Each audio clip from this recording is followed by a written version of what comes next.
Once or twice you've spoken, it seemed to me sometimes sadly, about retirement. Do you still think of retirement?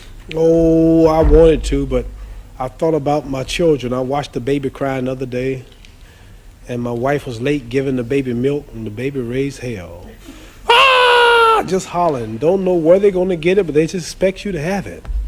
And I looked at about 6 more coming, and I said, 10 years from now, I won't be fighting. 10 years from now, that baby will just be 10 years old. And I'll need money. He'll need school books. He'll need clothes, bus fare. And then 20 years from now, my daughter need a house or she'll need a job. And it'll be shame to say, Muhammad Ali's daughter, a waitress in a restaurant. He made all of those millions. Oh, there's his son over there in here. What I'm trying to say, I can earn enough money in 5 years if I invest it and put it up right to take care of my grandchildren. So I wanted to retire, but after I see these children coming and after I see that they're going to have a hard time, maybe they won't be blessed to make it like myself, I can knock out Blue Lewis, I can go knock out Floyd Patterson, I can knock out Joe Frazier, I can come back and knock out and if you get your Irish champion, come knock him out, then I can go back over here and knock some, didn't get too much of a laugh on that, did I? You're in Ireland. Agreed. So what I'm trying to say, if I can save up about $2 million, which is about how many pounds? People. It's almost £1 million.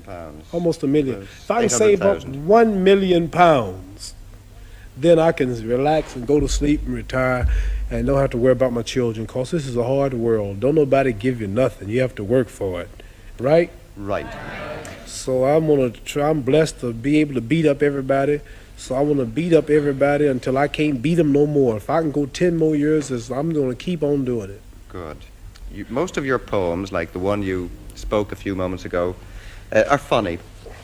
But you've written one about your own people, I think at the time of the Attica prison riot. It's a serious poem. You have certainly very serious moments, as you've shown us tonight. Could you, before we go, just say that poem for us? Oh, this poem explains the Attica prison. You heard that over here when all the black prisoners were shot, and just before they held some white hostages, and they said they would cut the throats if they didn't get what they wanted.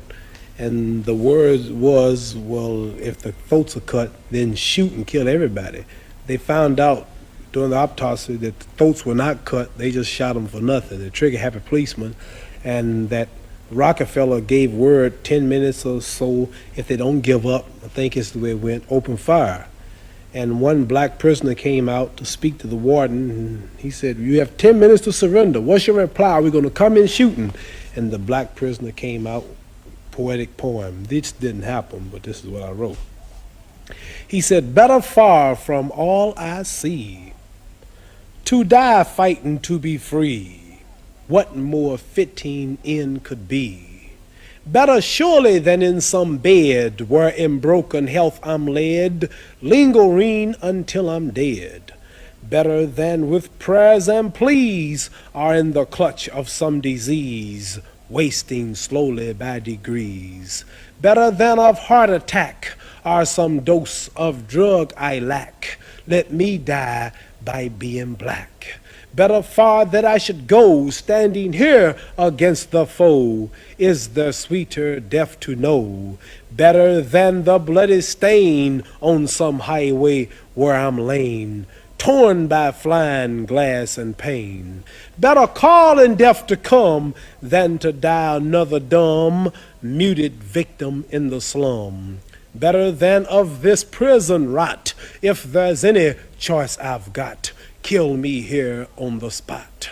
Better far my fight to wage now while my blood boils with rage, lest it cool with ancient age. Better violent for us to die than to Uncle Tom and try, making peace just to live a lie.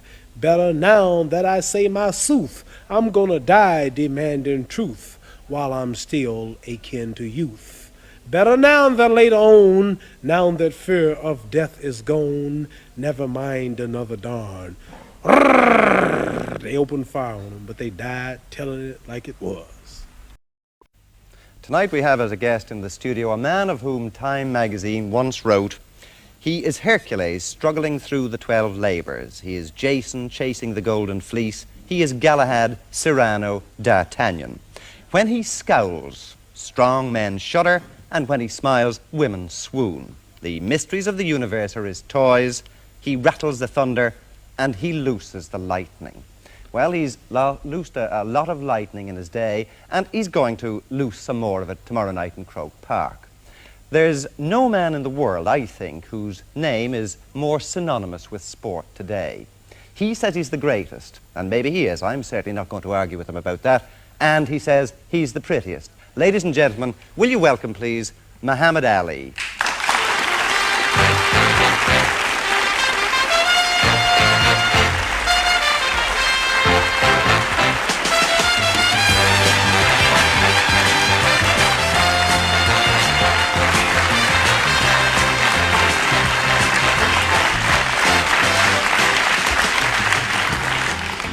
Well, do you think he is the prettiest? No. I didn't say that. I don't know how that got out. I wonder. Muhammad, you certainly look fit. Thank you. Have you been training very hard? Yes, I've been working constantly now since my last fight with Joe Frazier, fighting every other month or two. And I just boxed Jerry Quarry, a top-notch fighter. I was in good shape for him. I fought him the first time, he was troubled, but the second time, a lot of the rust was off of him. And the reason he was troubled the first time was because that was my first fight in a 4-year layoff. All right. And so I'm ready now. I'm still active, and just needed to wipe a little dust off of me since the Quarry fight. I sat down a few days to rest, and I'm ready now. You're doing a lot of fighting. Well, yes, I think the boxing game should stay alive. I think every contender should get a shot at the title. The new champ, Joe Frazier, he's not doing nothing, fighting once every 7 months, and fighting people that you could beat. And you can't fight, so You're so right. I have to keep the game alive because I'm the true champion. How do you feel about the fight with Al Blue Lewis? Well, I'm fighting Lewis for one reason, mainly because Frazier won't fight him. George Foreman, top-notch fighter, won't fight him. Jerry Quarry wouldn't fight him. And with most boxers and managers, this is just a business, and they figure, well, they got a top contender, and he's barely on top, and they don't want to take a chance and lose unless they're paid great. And top-notch fighters fighting Blue Lewis can't receive the proper pay because he's not famous, but yet he's got a chance of beating them, and they have nothing to gain but everything to lose. So I'm fighting him because everybody else is ducking him, and he is a good fighter.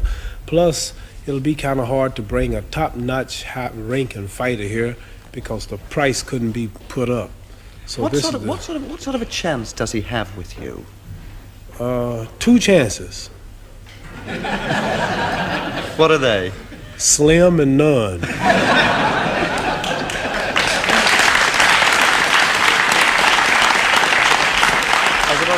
I asked for that one. Angelo Dundee has just handed me a piece of paper to say that you hope to go to fight in Tehran in about 3 weeks' time. Iran and Tehran, yes, we're going to just exhibition, government invitation, and we're working on it now.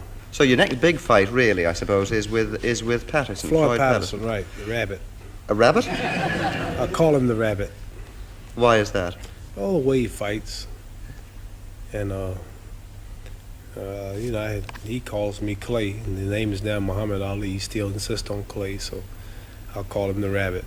Plus, I'm going to fight the rabbit in the garden. Madison Square Garden, of course. You then go on to fight Frazier, I gather. Yes, if he comes out of hiding. He bought a plantation down in South Carolina, some chicken plantation. I know he's a slave, but he don't have to buy plantations. But What do you really feel about him? Well, he's a good slugger. He's not scientific. He's rough. Physically, I know I beat him. I won 9 rounds. He's already ugly, and I beat him so bad that night. I beat him so bad, and he was so ugly after that fight, his face should have been donated to the Bureau of Wildlife.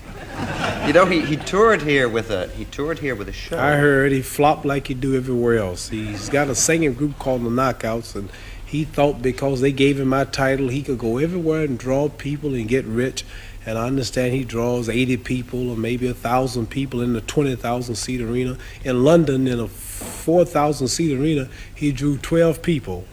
Well, he And did had the nerve to keep on with the show. he did a little better here. He got 87 at one, actually, and I think Yeah. 1,041 at his And at I his know I can biggest. beat him singing, but I don't call myself a singer. I can come here and fill every place because the people know who the real champion is. But you have been a singer, too. I mean, you had a show called Buck White, didn't you? Yes, I was in a play called Big Time Buck White, and black militant play of problems that we're having in America. The play was a flop, but I was a hit.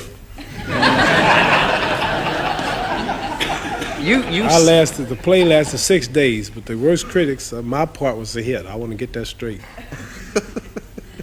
Why is it, do you think, that you draw the crowds of all the sportsmen in the world? That you are Well, a mainly- great crowd drawer. Mainly personality's got a lot to do with it. A personality, like a salesman's business, depends entirely on his personality. If he's rude and unsympathetic, and then the buyer will hope that he goes away and never come back. But very often, if the salesman is good, he can make a person buy when they don't even intend to. Same with a doctor. He might be the best of doctors. He might have many patients and give them all the medicine he wants. But if his personality is not really right, then his medicine won't make him feel that good. His personality make him feel worse. But very often, a wise doctor can cure a person with word of mouth alone because they realize power of mind is needed. And a lawyer can dishearten a client on one visit if he don't have a personality of victory. Like Joe Frazier, for an example. He's the champion, they say. Number one, he don't have the personality. He can't talk. Very few boxers can get on this show and match wits with wise men like yourself. And, Wits is all I want to match with you. and very few fighters, if you take the camera on close up, you see my nose and my face. I'm not ugly. I'm not ugly like most fighters. They have noses like that, and their ears are like that. How you feel, champ? I'm pretty. I'm a pretty fighter. And like I can, I have a personality. I know how to talk to the wine heads. I have a talk for your great Mr. Lynch here in the Parliament House, and I knew how to talk to men like you with less intelligence than myself. And no, I was only joking. Just listen to the people Joke laugh. away. Just listen to the people laugh. Just listen to them laugh. Very few comedians can do this, and that's their job. So like I'm saying, it's personality that attracts. I mean, people of all religions, like in America, I stand up for black people, and regardless to what it costs me, I speak out for what I believe. Like you got people in Ireland fighting for what they believe. I represent this. Also, the draft was something out of my religion teach against, and this made me popular with many people. Then you got the white racists who believe in separation, such as I believe one day the black people in America must go to self, clean up self, help self, do for self. I recognize them. Then you got all the Muslims in Saudi Arabia, Pakistan, Syria, Lebanon, India, all throughout Kuwait, Abu Dhabi, all throughout Libya. They all recognize me because of the name Muhammad Ali. And yet all of this up, all I represent, and then my confidence. I am the greatest. I cannot lose. I'm pretty. And every man believes he's the greatest. Every man would like to be the greatest. Many want to say this, but they fear it. And they see this in myself, and some hate me for it, and some love me for it. So add it all up, and we have a large crowd. Well, Joe Frazier's ugly, he's flat-footed, he can't talk, he can't sing, he can't fight, and no He can't personality. No, he's a slugger, a street fighter. Why do you He's think... not, Joe Frazier's not, don't get me wrong, Joe Frazier's good with his stuff, he's not skillful. Joe Frazier's known for taking a lot of punches. He's not like Floyd Patterson, or say Sugar Ray Robinson, or Joe Louis, or say Jack Johnson, Jack Dempsey. These are great scientific boxers. See, Joe Frazier will take 5 punches to hit you once. So Why do you think he beat you, Muhammad, then, the last time? Well, the reason that he got the decision, if you looked at my face and his face after the fight, both eyes were closed, his nose was bloody, his lips was cut, his head was swollen, and he spent 1 month in the hospital. Did you all hear it? Yeah, surely. He spent 30 days of intensive care. No phone calls and no visitors. And that's a terrible beating when you have to stay rest for 30 days. But he got the decision. But I'm not complaining. Next time I'll get him. I played too much with him. And plus, I find at the time I was bucking the draft system. I didn't go to the service. and I found out the 3 of the judges was on the local draft board. That's where I lost. We'll come back to that if we can in just a moment, but could we sort of go right to the beginning of your career?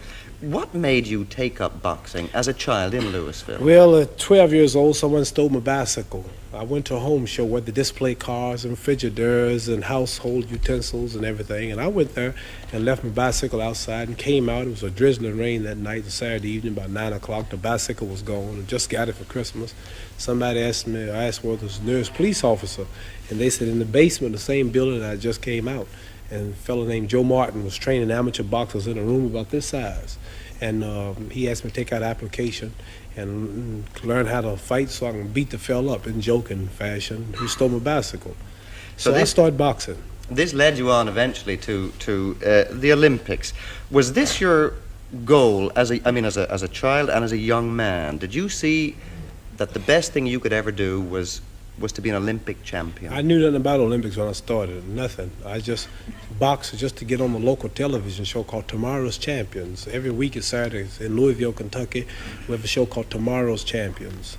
And you've heard of the Kentucky Derby. Sure. That's where they have the races where I lived. I lived across the street from where they have the race every year. Anyway, I just wanted to get on local television, and I found out how good I was, and I kept on fighting. People say I'm conceited and I talk too much, but they must have pity on me. It's hard to be humble when you're as great as I am.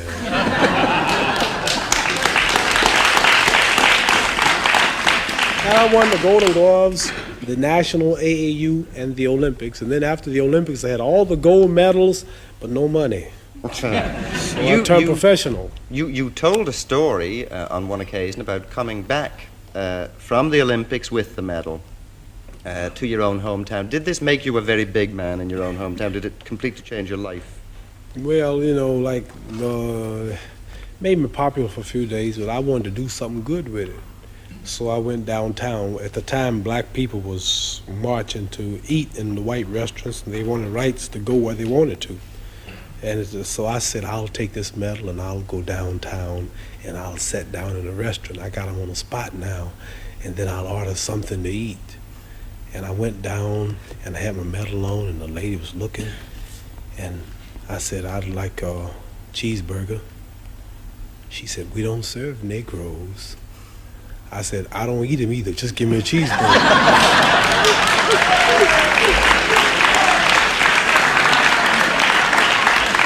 Anyway. How was it, Muhammad, anyway, to be a Negro boy in the South? We say black now. All right, black. I know all what right. you're talking about. All right.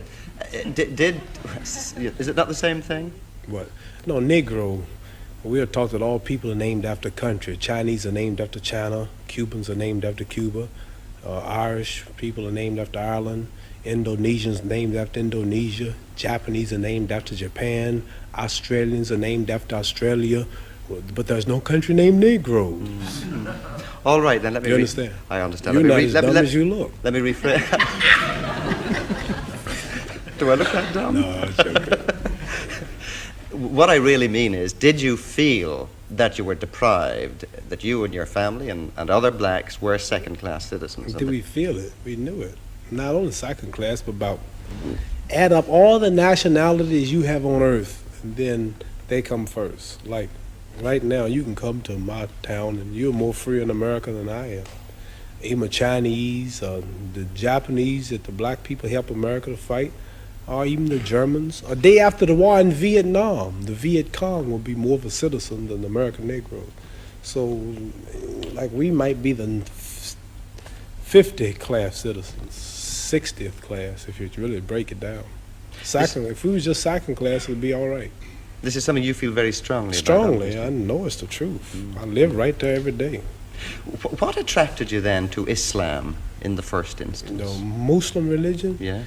It's the true teachings of Elijah Muhammad right there in America, and the power structure, nobody will challenge him. And the history of ourselves, the history of our true religion, our nationality, our names. See, we don't have our names, you know. I know how proud you all are, proud of your names.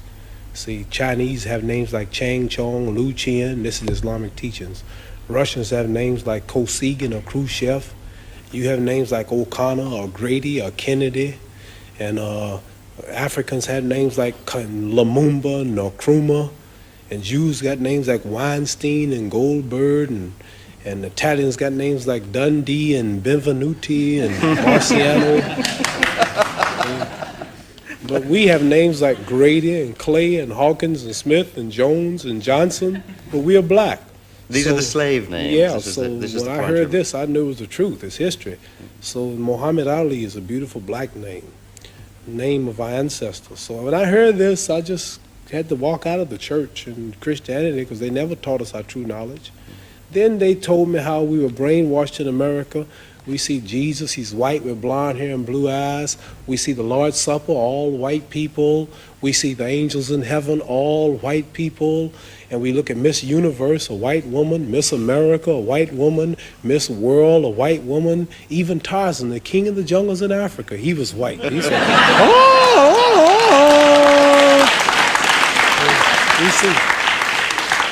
we see a white man swinging in Africa,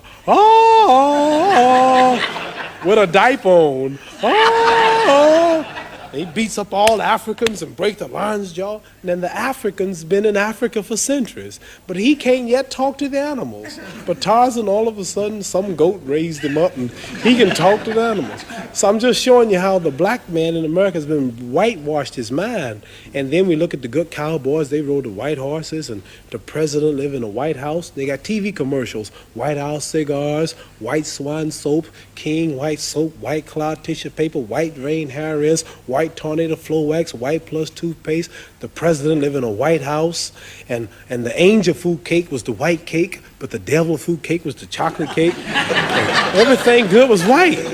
And when I heard this, I said, boy, this is the truth. So our religion teaches us the knowledge of ourselves, the knowledge of our culture, the knowledge of our history. It makes us want to be with our own, marry our own, live with our own, clean up ourselves, do for self, quit forcing ourselves in white neighborhoods, but clean our own neighborhoods, makes us proud, makes us identify with our own brothers throughout the world. And after I heard this, being an intelligent man, then like I'm not only a winner in boxing or my stand on the draft, I'm a winner also in the movement that I follow for my people. And the only leader is Elijah Muhammad, who we believe was taught by Allah, God himself, to teach the so-called American Negroes the truth that's been hidden from them for 400 years, which will free them. Why is it, do you think, that black Muslims preach the separation of the races rather than integration of the races, as indeed many American blacks do? Well, when we say separation, we know that as of now, we always have to be trading with one another, living with one another. But when we say separate, we mean mainly mentally, as far as do for yourself, help self, clean your own neighborhoods and make them a better place to live, and quit forcing yourself in the white neighborhoods because they're cleaner. Respect your women, pool your resources, education, and qualifications for self-independence. And this is what we mainly teach about the separation. And one day, we believe that black people should trade with one another. We've tried integrating for 400 years, and we've been kicked and shot and brutalized. You read about the news for years, and it's not working. So we believe that we should now come and try to do for ourselves. And I understand this is some of your problem in Ireland, where people are tired of being dominated by certain groups. They're tired of being ruled, and they're men, and they want to do for themselves. Same way in all countries. People are just tired, and they're revolutionizing things, and they want to be free. We've been in America under white domination, lynched, killed, raped, castrated, shot down daily, no justice in the courts, deprived of freedom, justice, and equality, and we just now want to be free, and we can't do it. We have found out that we're black and white are disagreeable in peace. They can't get along together, so we think we should just now quit fighting, quit being violent. Now that we're doctors, now that we're lawyers, now that we're mechanics, now that we're educated, we're not needed to pick cotton no more. You got millions of blacks been born every day in hospitals. There are no jobs. We think that we should now go on some land and build and construct and do for ourselves. That's all. Do you mean, in actual fact, that there should be separate parts of the United States Right. only for Negroes and separate parts only for whites? Well, the Honorable Elijah Muhammad teaches us that we've been there 400 years fighting. We fought the Japanese, we fought the Germans, we fought the Koreans. If America went to war with Ireland tomorrow, the black people would be over here shooting you so fast. all the black people be right here shooting you with the American flag. And we believe that since we've been fighting all of America's enemies, not our enemies, worked 400 years, 16 hours a day from sun up to sundown without a payday, that we should now be repaid. Don't give us nothing and give us or repay us. You got 50 states, then we make up 10% of the population, then divide off 10% of the land, let us build our own stores, make our own, grow our own food, make our own suits, and be like other people, and not always begging white people for houses, begging for jobs, begging for a seat in your restaurant. May I use your toilet? May I ride on your bus? Now that I'm grown and educated, now we're no longer slaves and we can't get along, just let me go and live by myself like other people. Ain't nothing wrong with that. Muslims, of course, don't believe in war. At least you certainly don't believe in war, and you've demonstrated that by refusing to join the American army. But you have said on one occasion that possibly you could believe in a holy war. Well, the Holy Quran, our religious book, teaches us that we who declare ourselves to be righteous Muslims do not take no part in wars, no way, fashion, or form, that take the lives of humans unless it's a holy war declared by God or Allah Himself. And like this hadn't happened, and if it do happen, then we'll have a way of knowing because our religious leaders speak out. But we don't take no part in wars, not just the Vietnam War, but no war. But would you fight in such a war, in a holy war of this sort? I mean, how would you know that you should fight? Well, that's what I'm trying to say. Then we have a leader who will speak, like all countries have leaders, and we have a leader. And like if we attacked, and we are right, we believe in fighting if we are attacked, but not being the aggressor. You go to South Africa very soon to box. Do you believe in the sort of separation of the races that they have in South Africa, what they call apartheid? Not from what I hear. I hear it's unequal. We believe in an equal separation, and we'll only fight in South Africa under the condition that the audience not coming to change their policies, not coming to talk about them. We've just been invited. Otherwise, we wouldn't go. And we might not still go. We don't know. But the audience have to be separate, which is the way this has got to be. But the black side has got to be equal to the white side in convenience and seating capacity and everything, and we'll fight on those conditions. But how will you feel if you go to South Africa and go into a white man's restaurant, if you should perhaps want to, and were refused it? Wouldn't this take you back to the old sort of Louisville situation all over again? No, I wouldn't. No, I mean, if a man didn't want me in his place, I'd just leave. I wouldn't want nobody to force themselves on me. And I wouldn't be looking for no trouble like that. My mind's too big for that. I don't want to be around nobody don't want me. I believe I'm the greatest. Well, what I want to be with somebody that's less than me. I'm the greatest. They should want to be with me. That's the way I look at it. Right. Elijah Muhammad has said something which perhaps a lot of us white people have misunderstood. Perhaps you can explain it to me. He said that white men are devils. Yes. What does he mean by that? He means just what he said. The deeds and the works of the man. He says the American devils. The lynching, the killing, cutting the black people's private out, sticking it in the mouth, is what they did to us. I got a book called 100 Years of Lynching written by white men.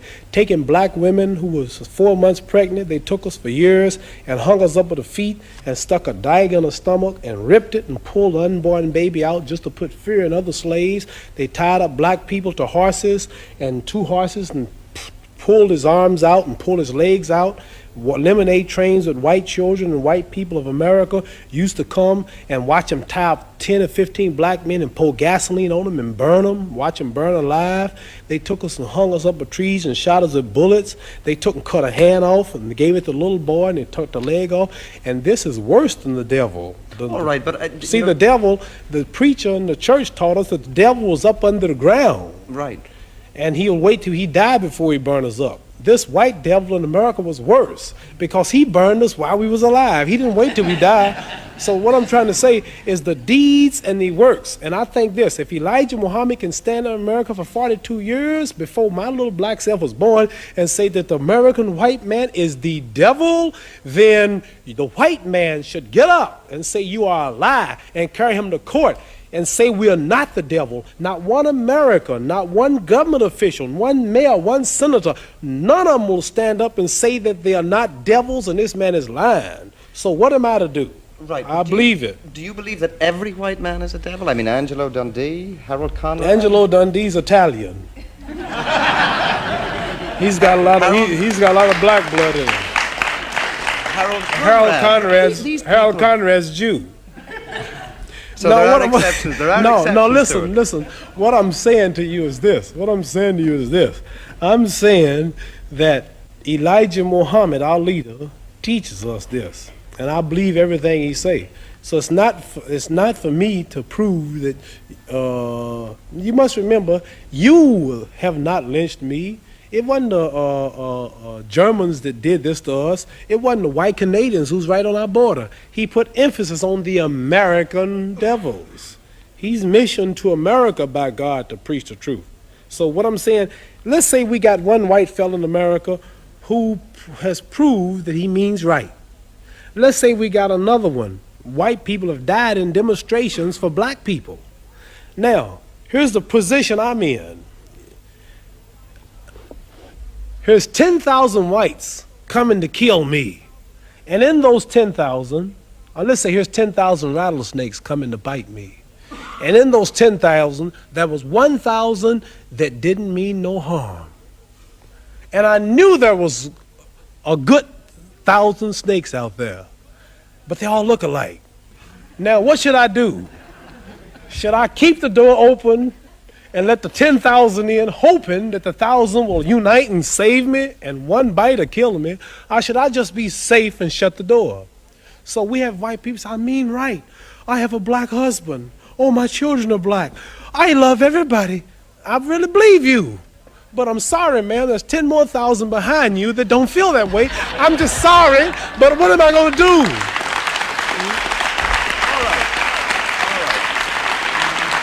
So I like to say this, that I know, I'll bet my hand on my family's life now, that there's some whites that mean right and sorry that they're from this race.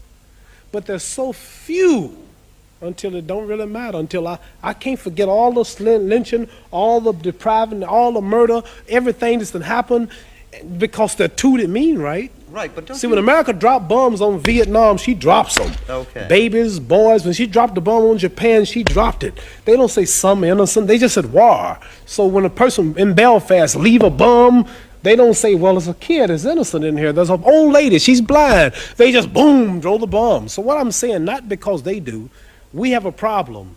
It's black and white. And maybe there's a few voices, I mean right, but there's so many that don't. So we have to look at the problem as a whole. I want to get that plain. I know there are whites that mean right. Okay. You yourself have some little white blood in you. Yeah, what are you saying? You feel totally Negro, or do you feel Black? Yeah? Well, nobody is really totally. Like Chinese are yellow, they say, but they not really yellow. They say you white. Well, give me something white. You don't look white. Here's white. See, this is white. You're not white. You kind of pinkish. It's okay. You're not white. See, that's Off white. white, right. So I'm not black, but I'm considered black. But as far as the blood is concerned, some people say, you talk so bad about us in America. You have white blood in you. How did I get white blood in me? Well, you know Way second, of course, back right? 100 and something years ago, the old slave master's wife used to get tired, and he would sneak back in old granny's shack. And old granny had big hips, and she was pretty and had a big breasts and big legs, and she was strong. She worked all day to clean up the white lady's house, raise the white lady's babies, and the old white lady was tired and weak, and old black slave was back there all strong, and he would slip back at night and close the door, and you know what he would do? I can guess. You can guess what he would do, and then here come me, half black. See?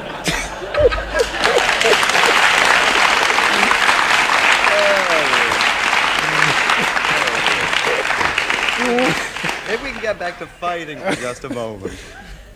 When a fight is coming up, They laughing because they know what I'm talking about. everybody knows what you're talking about. But when a fight is coming up, you, it appears to me, deliberately build up a lot of pressure to intimidate your opponent. And it intimidates the people. See, in America, the black people are always taught to be humble. You know, yes, boss. I'm sorry. Hey, boy, break. Yes, boss. Yes, boss. And never has a slave got up and said, I am the greatest. I'm beautiful. I'm pretty. I cannot lose. They said, that nigger talks too much. The nigger needs a good whooping, and they pay money to see me beat. And I go to the bank laughing, 100,000, 200,000, 300. I am the greatest. That nigger talks, he's cocky. 1, 2. So, like, this is why I build up. Like, when I fought Jerry Quarry, I said, the last of the white hopes. You know. But I saw So you this looking, builds up I saw you tension. looking at Jerry Quarry at the weigh-in the other night on television last month, and you were giving him this stare. And he was staring back at you. Was he frightening you, or were you frightening him? Or was neither of you frightening each other? Well, I don't think neither of us is frightened, but I'm psyching him, so he lets me know he's not scared. But I don't see him or see me. I see people like you watching, but mainly in America. And they were looking and building it up to be a race war. I said, you don't stand a chance. I'm gonna run you out of the ring. And people in Alabama, Mississippi, and Georgia, whoop that nigger! He talks too damn much! Hey, let's go see this fight!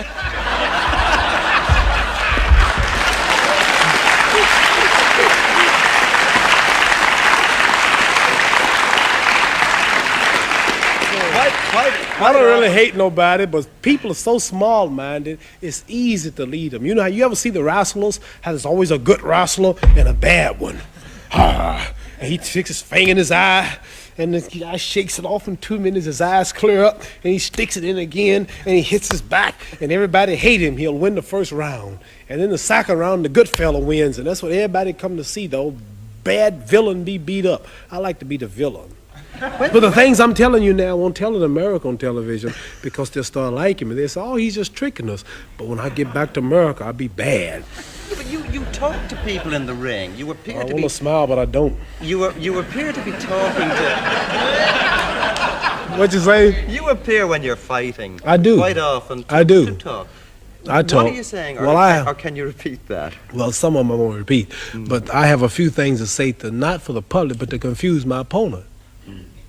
Like I might say to a white fighter, listen, while I'm in the clinch, the Black Panthers are outside. You don't stand a damn chance tonight, boy. Now burn your house down.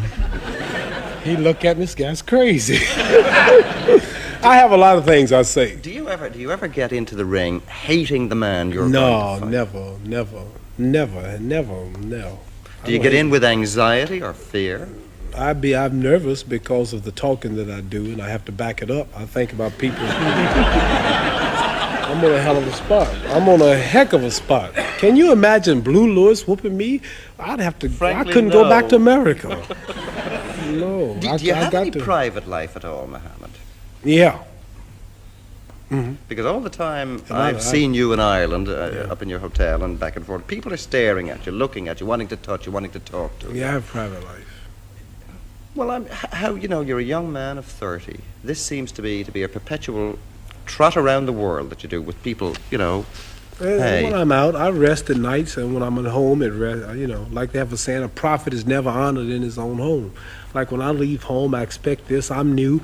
You let me stay here 1 year and they get tired of me. I'll lessen that. You see me every day, I'm coming like the Beatles. When they hit America, at home they were nothing. Tom Jones, and he comes to America, Tom! Be like when I come out, when I go home, I'm tired of that big man. But the other day I As soon as I get in. The other day I saw a small boy sparring and boxing with you and so on.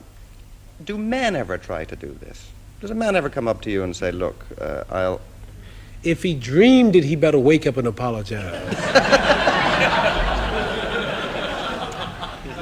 Never no trouble out of nobody. I don't have no trouble.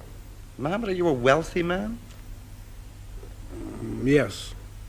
I mean, are you a millionaire? 2 times. Are you a big spender? Do you spend Yeah. a lot of money? Yeah, I'm stopping now. Yeah, I got too many cars. I got 6 cars, 3 of them Rolls Royces, which I don't need. And you come up and pour, and you get something, and I find all of them tell me this, and you go out just to say I had it. You really don't need it. The newness wears off, you're stuck with it, you can't sell it, it depreciates. So I'm just saving money now. I have 3 daughters and 1 son, blueprints for 6 more children, and we want to save all I can. So all I'm doing now, every month is saving at least 75% of my money for the future of my children, putting it away for 15 years. I don't want to touch it. I don't need it. You've said that you wouldn't allow your son to become a boxer. No. Why not? Because it's rough, it's dangerous. It's impossible for him to be as good as I am. And I want him to use his brains. I didn't stay in school like I should. I don't have the education. I have common sense. I make it. I don't have no education in books and writing. But I want him to go to school and be a doctor, engineer, maybe a lawyer, something, a judge, just where he can use his brains. And while he's at youth, give him a tutor, all the teachers he needs, put up all the money for all the educations, where they can rely, like, for an example, if I should lose a hand, I'm finished. Right. But a lawyer wouldn't, or a doctor wouldn't, see, necessarily. So I want him to get his brains ready. A lot of boxers do end up broke. Are you better advised than other boxers as far as investments are concerned? Well, I'm lucky that I have these before me to take for an example. And I have mainly Herbert Muhammad, my manager. I have wise advisors, the son of our great leader Elijah Muhammad, and most of them were just brutes, and they didn't have a brain, and they had people. They were victim of the times, using them, and they couldn't box and handle the business too. But I found out that many friends and people, they come to you wanting to borrow money. This happens every day. 90% of my mail from all countries is loan me some money, or my daughter's sick, I'm trying to go through school, or I want to come to America, or this or that. I found out that the best thing to do is to have somebody to send them to, and he'll tell them that he can't, the budget is low.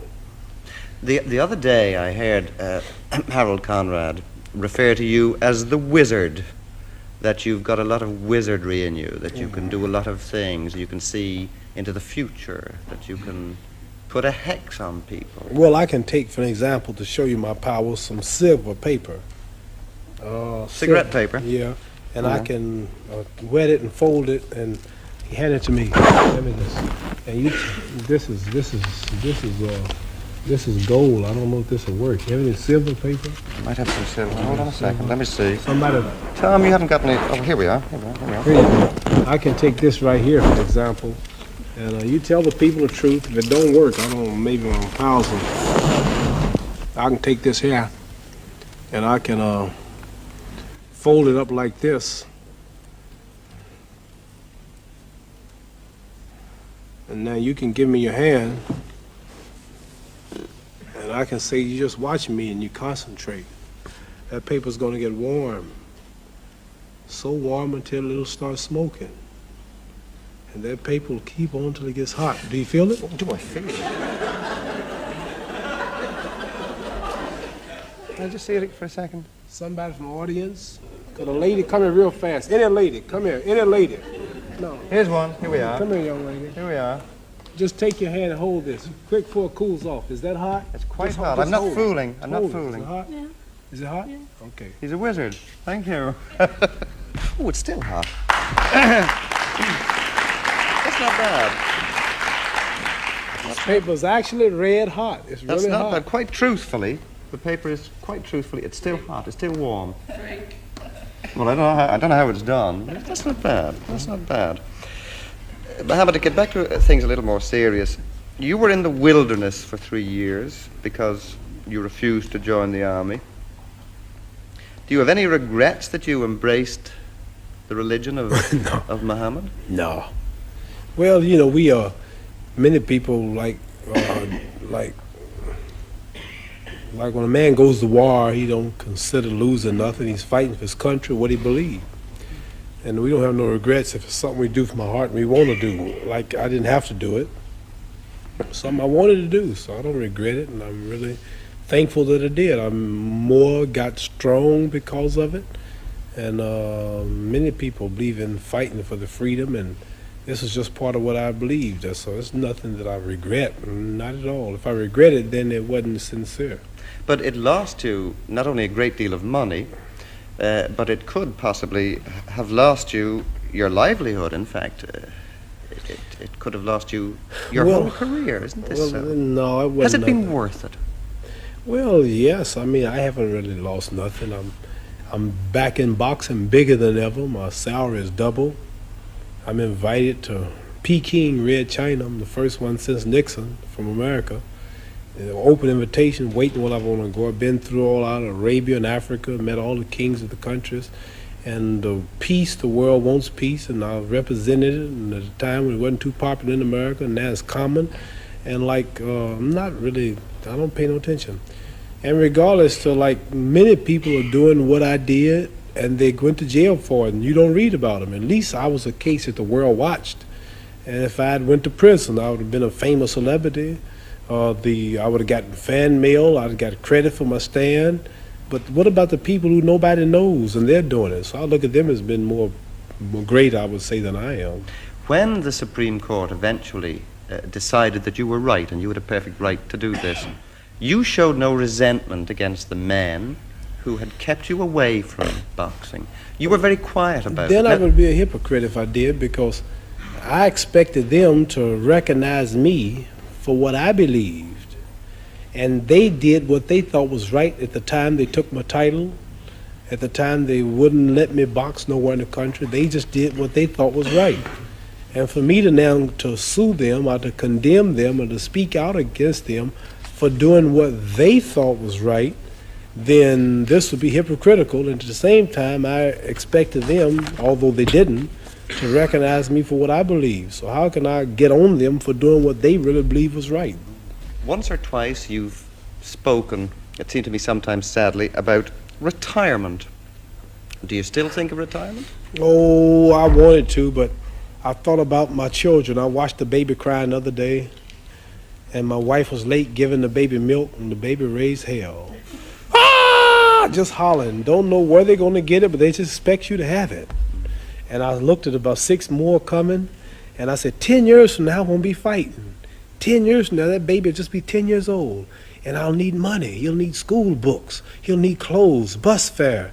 And then 20 years from now, my daughter will need a house, or she'll need a job. And it'll be shame to say, Muhammad Ali's daughter, a waitress in a restaurant. He made all of those millions. Oh, there's his son over there in here. What I'm trying to say, I can earn enough money in 5 years if I invest it and put it up right to take care of my grandchildren.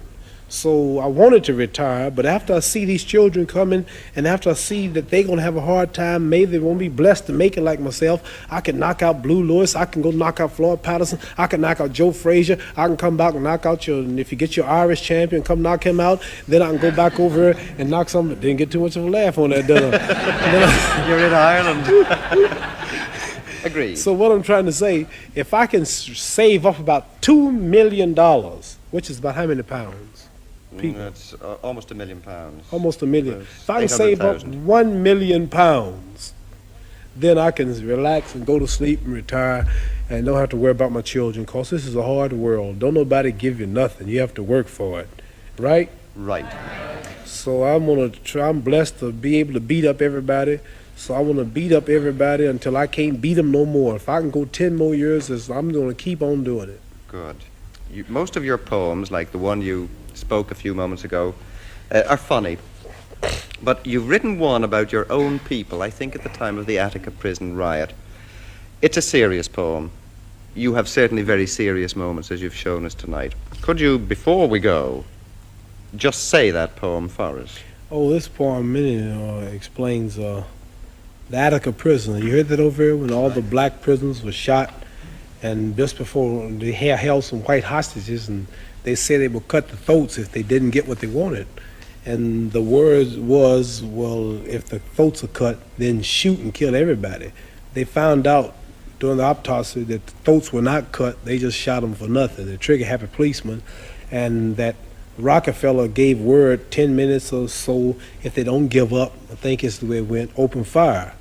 And one black prisoner came out to speak to the warden, and he said, you have 10 minutes to surrender. What's your reply? We're going to come in shooting. And the black prisoner came out, poetic poem. This didn't happen, but this is what I wrote. He said, better far from all I see, to die fighting to be free. What more fitting end could be? Better surely than in some bed where in broken health I'm led, lingering until I'm dead. Better than with prayers and pleas are in the clutch of some disease, wasting slowly by degrees. Better than of heart attack or some dose of drug I lack. Let me die by being black. Better far that I should go, standing here against the foe, is the sweeter death to know. Better than the bloody stain on some highway where I'm lame, torn by flying glass and pain. Better call in death to come than to die another dumb, muted victim in the slum. Better than of this prison rot, if there's any choice I've got, kill me here on the spot. Better far my fight to wage now while my blood boils with rage, lest it cool with ancient age. Better violent for us to die than to Uncle Tom and try, making peace just to live a lie. Better now that I say my sooth, I'm gonna die demanding truth while I'm still akin to youth. Better now than later on, now that fear of death is gone, never mind another dawn. They opened fire on them, but they died telling it like it was. Muhammad Ali.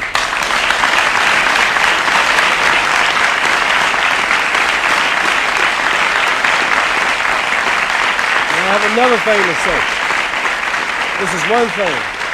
This is one thing I love and I admire about the Irish people. I studied a little of the history since I've been here. I found out you've been underdogs for years, hundreds of years, people dominating you and ruling you, and you can identify with this freedom struggle, you understand? But I just have mine on the other side of the water. But we all are fighting for the same cause and idea, but we have different reasons and different approaches. Muhammad Ali, thank you very much. You're welcome.